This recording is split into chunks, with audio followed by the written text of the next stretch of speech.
Hello everyone, this is Jitendra and welcome to Hanuman Studies. In this video, we are going to discuss current affairs of 8 October 2024.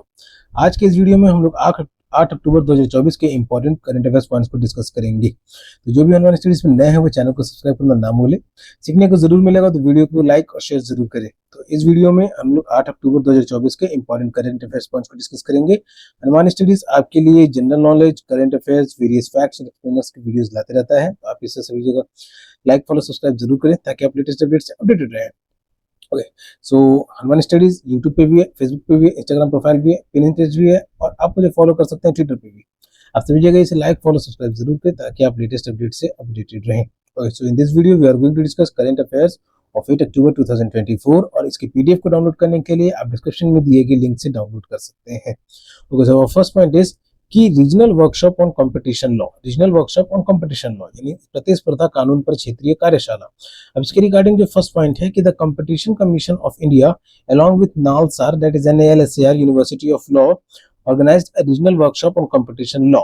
भारतीय प्रतिस्पर्धा आयोग CCI ने नालसार विश्वविद्यालय हैदराबाद के साथ मिलकर एक क्षेत्रीय कार्यशाला का आयोजन किया। This event took place at the Nalsar campus in Hyderabad on 7th October 2024.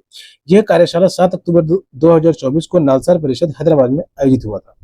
ये तुम्हारा दूसरा पॉइंट प्रतिस्पर्धा कानून के रिगार्डिंग। अब थर्ड पॉइंट इज कि कार्यशाला का मुख्य उद्देश्य प्रतिस्पर्धा कानून में हाल के विकास और इसके परिवर्तन के समझ में सुधार करना था। It was the last point of our first point.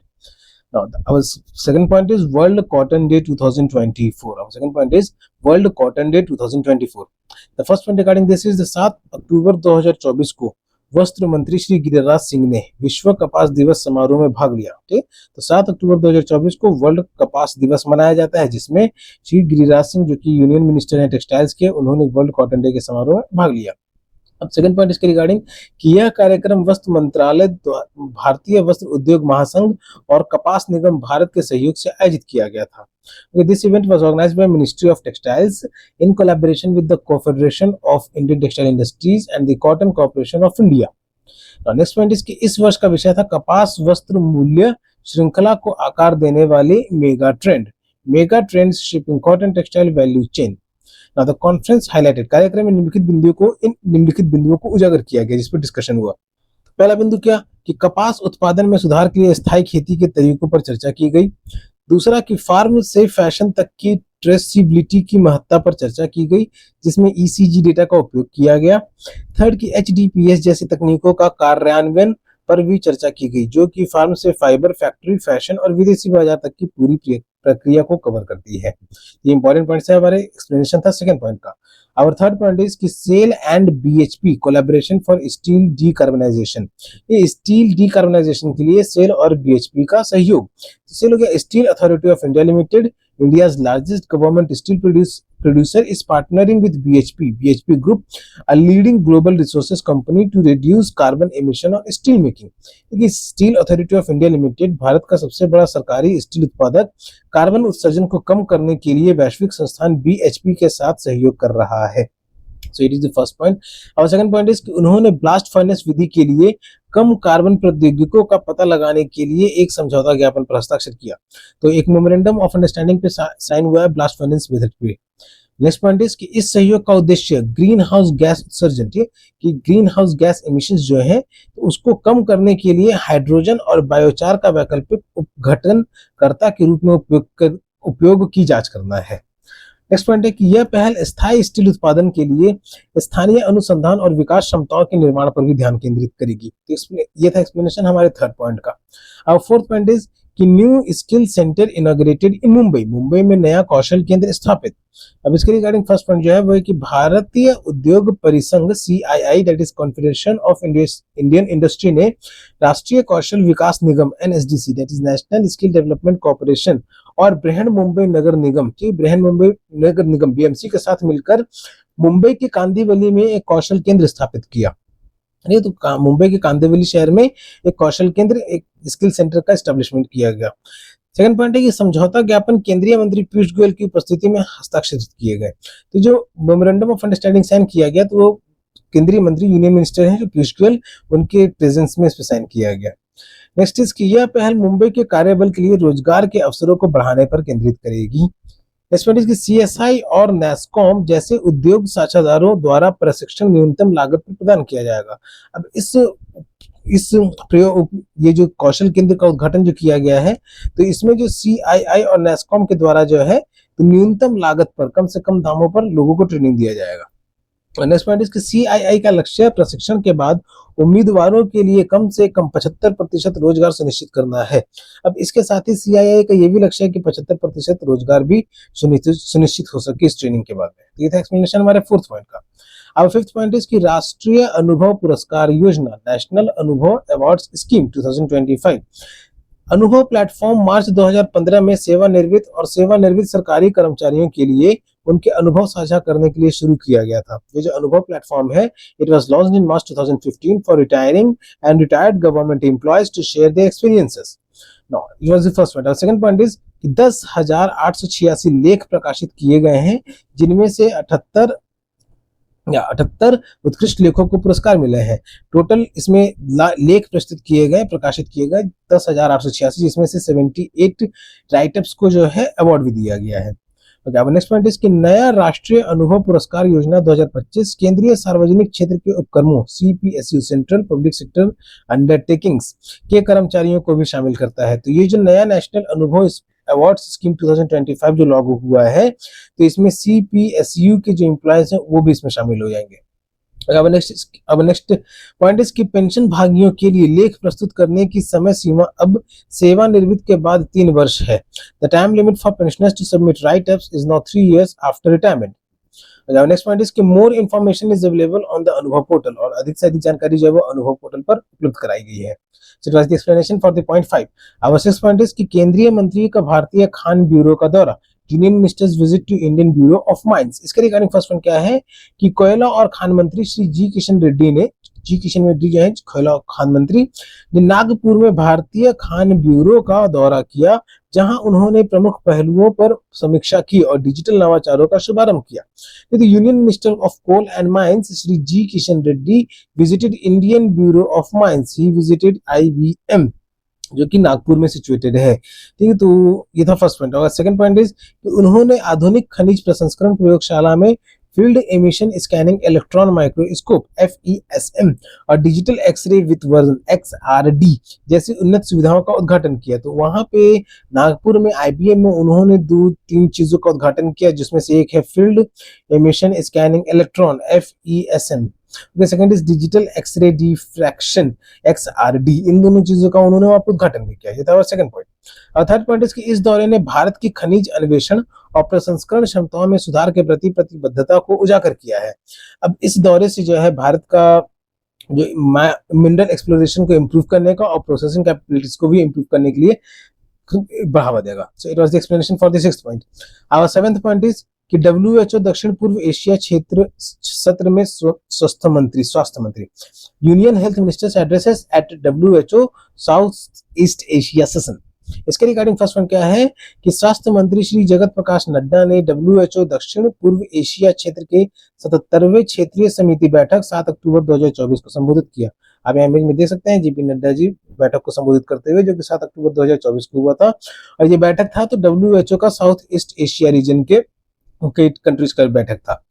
Next point इसकी बैठक के उद्घाटन सत्र में पदाधिकारियों का चुनाव हुआ, इलेक्शन ऑफ ऑफिस बियरर्स। ठीक है, तो बैठक में जो है ऑफिस बियरर्स का भी इलेक्शन हुआ है। सेकंड की प्रस्तावों और निर्णयों के लिए एक मसौदा समूह का गठन किया गया। A drafting group for resolutions and decisions was established. Next point is the special procedures to regulate the sessions conduct were adopted. विशेष प्रक्रियाओं को सत्र की संचालन व्यवस्था के लिए अपनाया गया। So, ये था एक्सप्लेनेशन हमारे 7th पॉइंट का। अब 8th पॉइंट इज कि FSSAI's meeting with the first lady of Maldives. Maldives की प्रथम महिला के साथ FSSAI की बैठक। इसके रिगार्डिंग फर्स्ट पॉइंट क्या है कि the food safety and standard authority of India, that is FSSAI, under the ministry of health and family welfare, welcomed her excellency madam Sajida Mohamed, First Lady of the Republic of Maldives, and her delegation for a meeting of FSSAI HQ EDA भवन। ये स्वास्थ्य और परिवार कल्याण मंत्रालय MOHFW के तहत FSSAI ने मालदीव की प्रथम महिला महामहिम साजिदा मोहम्मद और उनके प्रतिनिधिमंडल का अपने मुख्यालय पर स्वागत किया। ये है हमारा फर्स्ट पॉइंट।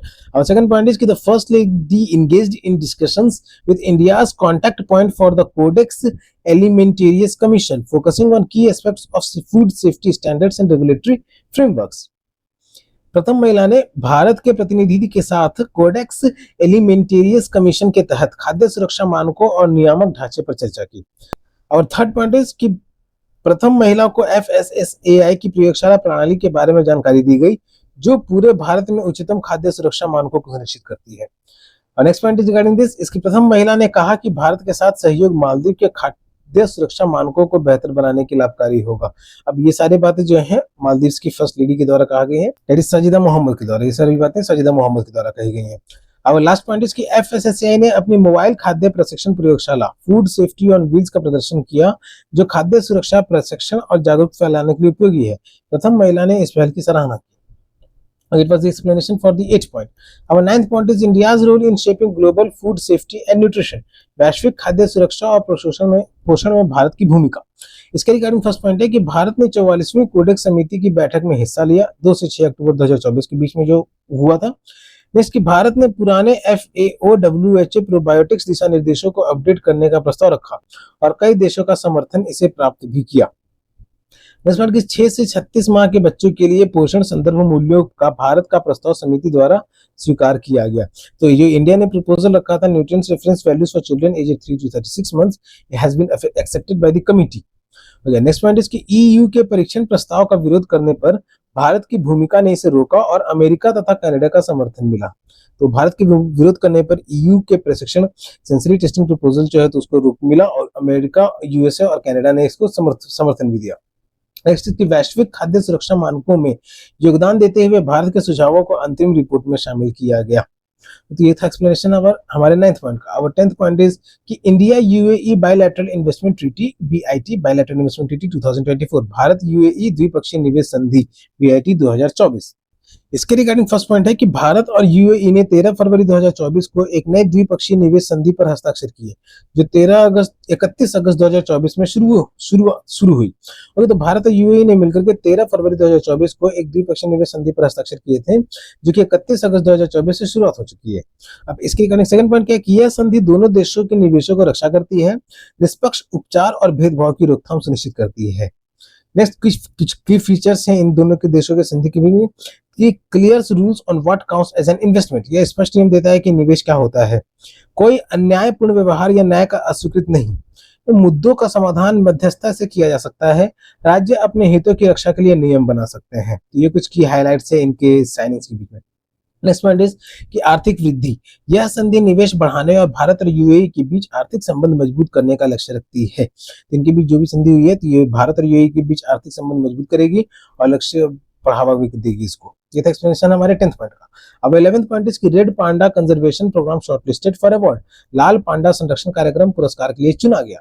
ओके, अब इसके रिगार्डिंग फर्स्ट पॉइंट जो है वो ये है कि Padmaja Naidu Himalayan zoo park का लाल पांडा संरक्षण प्रजनन कार्यक्रम 2024 वाजा संरक्षण और पर्यावरण स्थिरता पुरस्कार के लिए शीर्ष 3 फाइनलिस्ट के रूप में चुना गया है। तो red panda conservation breeding program जो कि Padmaja Naidu Himalayan zoological park का एक प्रोग्राम है, इसे शॉर्टलिस्ट किया गया है 3 फाइनलिस्ट में 2024 वाजा कंजर्वेशन एनवायरमेंटल सस्टेनेबिलिटी अवार्ड्स के लिए। ओके, तो आप पांडा को देख सकते हैं, पेड़ पे चढ़ा हुआ है। अब सेकंड पॉइंट इज कि विजेता की घोषणा 7 नवंबर 2024 को सिडनी ऑस्ट्रेलिया में टोरंटो जू में 89वां वाजा वार्षिक सम्मेलन में की जाएगी। तो विजेता की जो घोषणा है वो 7 नवंबर 2024 को किया जाएगा 89वां वाजा वार्षिक सम्मेलन में। अब वो कहा तो सिडनी ऑस्ट्रेलिया में टोरंटो जू में। नेक्स्ट पॉइंट इज कि 2022 से 2024 के बीच 9 कैद में पाले गए लाल पांडे, 7 मादाएं और 2 नर को पश्चिम बंगाल के सिंघालीला राष्ट्रीय उद्यान में छोड़ा गया। Our next point and last point for the explanation point for the 11th point is कि छोड़ी गई 7 मादाओं में से 3 ने जंगल में 5 शावकों को जन्म दिया। तो ये जो है बच्चों को भी जन्म दिया रेड पांडा ने। ये था एक्सप्लेनेशन है हमारे 11th पॉइंट का। Our 12th point is कि NCERT teams up with Amazon for textbooks। NCERT ने पाठ्य पुस्तकों के लिए अमेजन के साथ साझेदारी की। अब इसके रिगार्डिंग फर्स्ट पॉइंट क्या है कि शिक्षा मंत्री श्री धर्मेंद्र प्रधान ने NCERT और Amazon seller services private limited के बीच संलग्नता पत्र पर हस्ताक्षर किए। तो NCERT और अमेजन सेलर्स के बीच में एक लेटर ऑफ एंगेजमेंट पे साइन हुआ है, जिसपे श्री धर्मेंद्र प्रधान जो कि यूनियन मिनिस्टर हैं एजुकेशन के, उन्होंने साइन किया इस पे। नेक्स्ट पॉइंट इसकी, यह अपनी तरह की पहली साझेदारी है जो मूल एनसीईआरटी पाठ्य पुस्तकों तक पहुंच प्रदान करेगी। अब इसकी मदद से अमेजन जो है एनसीईआरटी पुस्तकों को रीडर्स तक पहुंचा पाएगा रियल टाइम में, कम से कम दामों में, easily. Okay, third last point इसका कि छात्र इन पाठ्य पुस्तकों को प्रमुख ई कॉमर्स प्लेटफॉर्म पर उनके मुद्रित मूल्य पर खरीद सकेंगे। तो जो भी प्रिंटेड रेट्स होते हैं एनसीईआरटी के, तो उस पर आप खरीद पाएंगे इनके ई कॉमर्स प्लेटफॉर्म्स पे। अभी क्या होता है कि बाजारों में मिलते हैं तो थोड़ा महंगे हो जाते हैं, लेकिन इन कॉमर्स प्लेटफॉर्म पे अवेलेबल होने की वजह से प्रिंटेड रेट्स पे से खरीद पाएंगे। ये एक्सप्लेनेशन हमारे 12th पॉइंट का। और 13th पॉइंट इज कि launch of Aditi 2.0 and DISC 12 for defence innovations. रक्षा नवाचारों के लिए अदिति 2.0 और डिस्क 12 का शुभारंभ। इसके रिगार्डिंग फर्स्ट पॉइंट है कि रक्षा मंत्री Shri Rajnath Singh launch the second edition of ADITI, that is acting development of innovative technologies with iDEX and the 12 DISC that is defence India startup challenges on October 7, 2024 इन दिल्ली। रक्षा मंत्री श्री राजनाथ सिंह ने 7 अक्टूबर 2024 को दिल्ली में अदिति नवान्मेषी प्रौद्योगिकियों के विकास के लिए आईडेक्स का दूसरा संस्करण और 12वां डिस्क रक्षा भारत स्टार्टअप चैलेंज का शुभारंभ किया। तो ये रक्षा मंत्री जी के द्वारा शुभारंभ किया गया अदिति और 12 डिस्क का। तो Aditi 2.0 includes 19 challenges in areas like AI, QT quantum technology, military communication and anti drone systems. तो अदिति 2.0 में आर्टिफिशियल इंटेलिजेंस, एआई, क्वांटम प्रौद्योगिकी, सैन्य संचार और एंटी ड्रोन सिस्टम जैसे क्षेत्रों में 19 चुनौतियां शामिल है इसमें। नेक्स्ट इज कि अदिति के विजेताओं को भारत की रक्षा को मजबूत करने के लिए नवाचारों के लिए 25 करोड़ रुपए तक की ग्रांट मिल सकती है। तो अदिति चैंपियनशिप का जो भी चैलेंजेस का जो भी विजेता रहेंगे तो उनको जो 25 करोड़ तक का ग्रांट मिल सकता है भारत सरकार की तरफ से। अगर नेक्स्ट पॉइंट इज कि डिस्क 12 में यूएवीज बिना पायलट वाले विमान, that is unmanned aerial vehicles और नेटवर्किंग जैसे क्षेत्रों में 41 चुनौतियां हैं, जिसमें 1.5 करोड़ रुपए तक की ग्रांट है। डिस्क 12 में UAV that is unmanned aerial vehicles, ऐसे वायुयान जिसमें यात्री की जरूरत ना पड़े, तो इसके लिए 1.5 करोड़ रुपए तक का ग्रांट मिल सकता है पार्टिसिपेंट को अगर जीतने पे। नेक्स्ट इसकी डिस्क 12 चिकित्सा नवाचार अनुसंधान उन्नति, that is MIRA, medical innovations and research advancement पहल भी पेश करता है, जिसका उद्देश्य सशस्त्र बलों के लिए चिकित्सा प्रौद्योगिकियों का विकास करना है। नेक्स्ट की यह पहल स्टार्टअप और नवान्मेषकों का समर्थन करती है ताकि वे राष्ट्र रक्षा और सुरक्षा के लिए प्रोटोटाइप बना सके और उत्पादों का व्यवसायीकरण कर सके। ओके, तो ये था एक्सप्लेनेशन हमारे 13th पॉइंट का। अब 14th पॉइंट इज कि अपकमिंग WTSA 2024 इन न्यू दिल्ली, नई दिल्ली में आगामी WTSA 2024। अब ये क्या है, तो world telecommunication standardization assembly, it will be assembled in new Delhi on October 14 to 24, 2024। विश्व दूरसंचार मानकीकरण सभा WTSA 14 से 24 अक्टूबर 2024 तक नई दिल्ली में होगी। नेक्स्ट पॉइंट किसके रिगार्डिंग कि यह पहली बार है जब WTSA एशिया प्रांत क्षेत्र में हो रही है। तो ये पहली बार है कि WTSA जो है ये एशिया पैसिफिक रीजन में हो रहा है। और नेक्स्ट रीजन इसकी 190 से अधिक देशों में 3000 से अधिक नेता और प्रौद्योगिकी विशेषज्ञ इस कार्यक्रम में भाग लेंगे। नेक्स्ट पॉइंट इज कि वे 6G, AI, IoT, internet of things, big data, cyber सुरक्षा, M2M संचार और क्वांटम प्रौद्योगिकी जैसे महत्वपूर्ण विषयों पर चर्चा करेंगे। तो ये जो WTSA 2024 होगा, तो इसमें जिन चीजों पे डिस्कस किया जाएगा वो है तो 6G, artificial intelligence, internet of things, IoT, big data, cyber security, M2M communication and quantum technologies. Next point is कि WTSA हर 4 साल में होता है और यह अंतर्राष्ट्रीय दूरसंचार संघ का एक प्रमुख सम्मेलन है। ITU संयुक्त राष्ट्र प्रणाली का एक हिस्सा है। ITU जो है यूएन का एक हिस्सा भी है। तो ये था एक्सप्लेनेशन हमारे 14th पॉइंट का।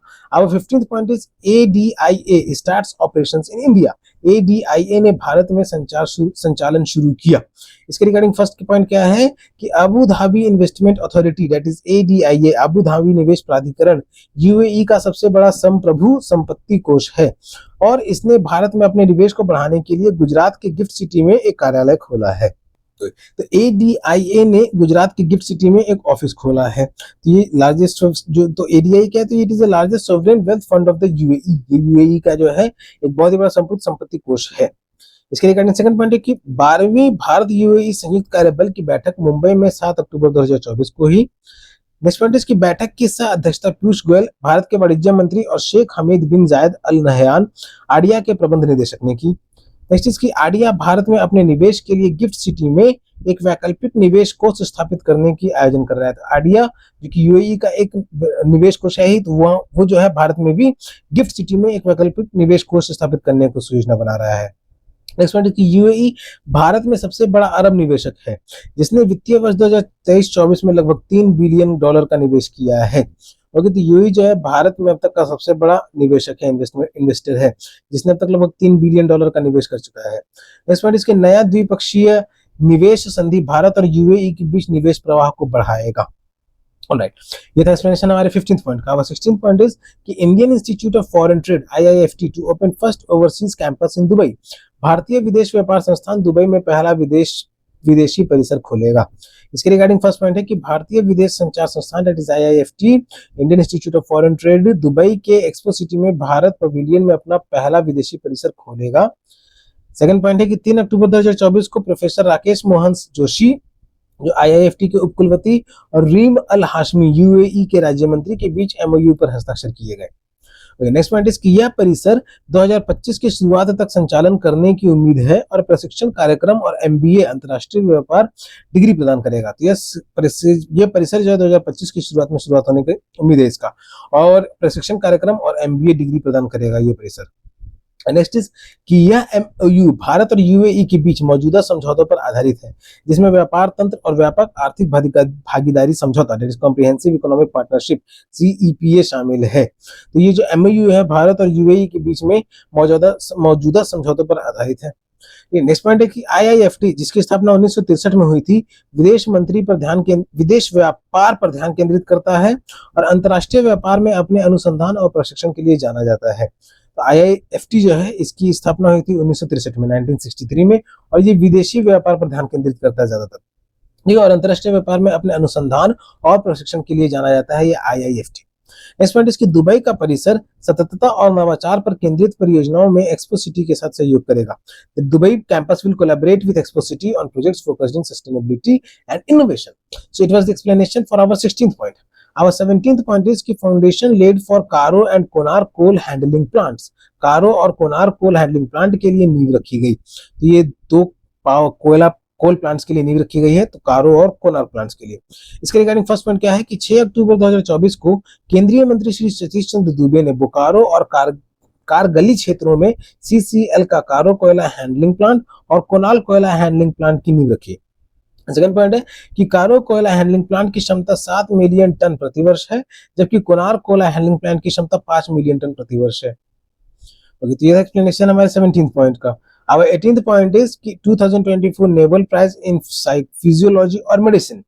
2024 में फिजियोलॉजी और मेडिसिन में नोबेल पुरस्कार किन्हें मिला, तो पहला पॉइंट 2024 में फिजियोलॉजी का मेडिसिन में नोबेल पुरस्कार विक्टर एम्ब्रोस और गैरी रुफ्कुन को माइक्रो RNA और उनकी जीन नियमन की भूमिका के लिए दिया गया।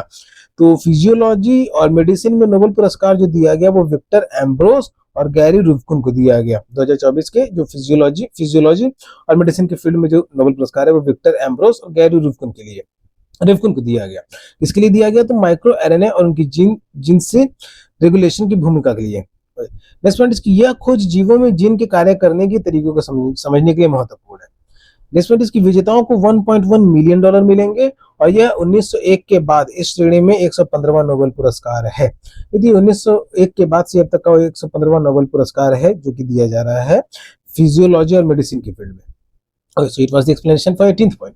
Our 19th point is कि Sri Lanka secures $200 million from World Bank। Sri Lanka ने विश्व बैंक से $200 मिलियन हासिल किए। इसके रिगार्डिंग फर्स्ट पॉइंट क्या है कि श्रीलंका ने विकास नीति वित्त पोषण DPF that is development world bank development policy financing, ठीक है, DPF यानी डेवलपमेंट पॉलिसी फाइनेंसिंग कार्यक्रम के तहत विश्व बैंक के अंतर्राष्ट्रीय विकास संघ IDA that is international development association से $200 मिलियन प्राप्त किए हैं।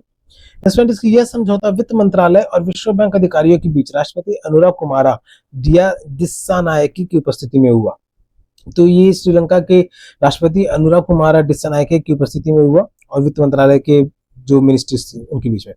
नेक्स्ट किसकी यह वित्त पोषण श्रीलंका के रीसेट कार्यक्रम का समर्थन करता है, जिससे अर्थव्यवस्था को स्थिर किया जा सके और कमजोर वर्गों को सुरक्षा हो सके। नहीं तो ये श्रीलंका में जो रीसेट प्रोग्राम है तो इसको स्टेबलाइज करने के लिए कि वहां पे जो इकोनॉमिक क्राइसिस चल रहा है तो स्टेबलाइज हो सके, तो इसके अंडर इसको फंडिंग मिली है। ये था एक्सप्लेनेशन हमारे 19th पॉइंट का। आवर 20th पॉइंट इज कि accessibilities expo 2024 showcasing innovations for people with disabilities. Accessibilities expo 2024 विकलांग व्यक्तियों के लिए नवाचारों का प्रदर्शन। इसके रिगार्डिंग फर्स्ट पॉइंट है कि accessibilities expo 2024 Dubai world trade centre में शुरू हुआ, जिसमें 50 देशों से 250 से अधिक प्रदर्शक विकलांग व्यक्तियों के लिए सहायक तकनीकों को प्रदर्शन कर रहे हैं। नेक्स्ट पॉइंट इज कि भारत का प्रतिनिधित्व सामाजिक न्याय और सशक्तिकरण मंत्रालय द्वारा artificial limbs manufacturing corporation of India ALIMCO के माध्यम से किया जा रहा है, जो विकलांग व्यक्तियों के लिए आधुनिक उपकरण प्रदर्शित कर रहा है। तो भारत का प्रतिनिधित्व जो है वो एल्मिको कर रहा है, जो कि artificial limbs manufacturing corporation of India है। इसकी एक्सेसिबल टूरिज्म पर एक सत्र आयोजित किया जाएगा, जो दुबई को विकलांग व्यक्तियों के लिए एक प्रमुख गंतव्य बनाने पर ध्यान केंद्रित करता है। तो एक्सेसिबल टूरिज्म की विकलांग लोग भी टूरिज्म पर जोर दे सके, वो भी टूरिज्म कर सके, तो दुबई इन सब चीजों पर जोर देगा इसमें, और एल्मिको भी उसमें जोर देगा। एक्सप्लेनेशन हमारे 20वें पॉइंट का। Our 21st point is sport affairs, that is current affairs regarding the sports, खेल मामले। तो इसमें क्या पहला पॉइंट कि अमेरिकी टेनिस खिलाड़ी कोको गॉफ ने 6 अक्टूबर को चाइना ओपन फाइनल में करीना मुचावो को हराया। सेकंड पॉइंट इसकी भारतीय खिलाड़ी पंकज आडवाणी ने 6 अक्टूबर को स्थानीय खिलाड़ी जेडन ओंग को 5-1 से हराकर सांगे सिंगापुर ओपन खिताब जीता। ये तो सांगे सिंगापुर ओपन खिताब जीता गया पंकज आडवाणी के द्वारा। फिर कोको गॉफ ने चाइना ओपन फाइनल में करीना मुचावो को हराया। नेक्स्ट पॉइंट इज कि भारत ने ISSF junior world shooting championship में कुल 13 स्वर्ण पदक के साथ पहला स्थान हासिल किया। ये तो भारत ने जो ISSF junior world shooting championship में टॉप पे रहा, टोटल 13 गोल्ड मेडल्स के साथ में। ओके, नेक्स्ट पॉइंट इज कि सनत जयसूर्या को श्रीलंकाई राष्ट्रीय क्रिकेट टीम का मुख्य कोच नियुक्त किया गया। तो सनत जयसूर्या जो है वो श्रीलंकाई राष्ट्रीय क्रिकेट टीम के जो है अब से मुख्य कोच रहेंगे। Next and final point is कि भारतीय जिम्नास्ट दीपा कर्माकर ने पेशेवर प्रतियोगिता से आधिकारिक रूप से संन्यास लेने की घोषणा की। तो इंडियन जिम्नास्ट है दीपा कर्माकर, तो वो जो है पेशेवर प्रतियोगिता से आधिकारिक रूप से, दैट इज ऑफिशियली वो जो है रिटायरमेंट ले रही है अपने प्रोफेशनल कंपटीशन लाइफ से। So these were the points which were discussed in today's current affairs, that is the current affairs of 8 October 2024। तो आज के करंट अफेयर्स में 8 अक्टूबर के करंट अफेयर्स में इन पॉइंट्स को हम लोगों ने डिस्कस किया है। तो ये पीडीएफ आप डाउनलोड भी कर सकते हैं डिस्क्रिप्शन में दिए गई लिंक से। और यहाँ तक अगर आप बने हुए हैं तो सीखने को जरूर मिलेगा, तभी आप यहाँ तक बने हुए हैं तो वीडियो को लाइक जरूर करें और अपने फ्रेंड्स और रिलेटिव्स के साथ ज्यादा से ज्यादा शेयर करें। चैनल पर नए हैं तो चैनल को सब्सक्राइब जरूर करें। तब तक के लिए keep subscribing, keep supporting, keep loving and keep learning. Thank you.